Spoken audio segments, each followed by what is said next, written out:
চরমনয়ালারা ব্যবসা করে না। আমাদের যে এখন অবস্থান, এই অবস্থানে আমাদের এই সমস্ত দরকার নেই ভাই। স্বর্ণের চামিচ মুখে দিয়ে জন্মগ্রহণ করছি, স্বর্ণের চামিচ মুখে দিয়ে জন্মগ্রহণ করছি। এই প্রতিদিন ঘুমের থেকে ওঠার পরে 4টা 5টা 6টা 7টা 8টা 9টা প্রোগ্রাম করা, এই ঘরে জন্মগ্রহণ করি নাই, অর্থের জন্য করছি না। অর্থ ছাতা মাতা, এই সারা বছর সফর করে যে অর্থ হয় আমার ব্যবসার থেকে 1 বছরের তার চেয়ে অনেক বেশি গুণ। আমি তো ভালো একজন সফল ব্যবসায়ী, আপনারা জানেন কি? আমি জানি, আমার তো অনেক ব্যবসা আছে। এই সারা বছর সফর করে যে অর্থ আমার না হয়, আমার 1 বছর আমার ব্যবসা থেকে তার চেয়ে কয়েক গুণ বেশি ব্যবসা হয়, লাভ হয়। এটা আল্লাহ পাকের শুকর।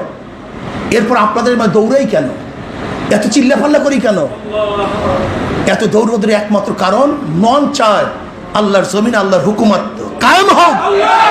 ওই ফাসিকদের তাবাদের কতদিন করব, ওদের ইমামতি কতদিন মানবো, এই জালেমদের কথা কতদিন শুনবো, ওদের পিছনে কতদিন হাঁটবো? মদখোর, জুয়াখোর, লুচ্চা, বদমাশ, গুন্ডা যারা ইসলামের বৃদ্ধাচরণ করে তাদেরকে সামনে নেতৃত্ব দিয়ে আর পিছনে আমরা থাকবো, এটা সহ্য হয় না, মন চায় না।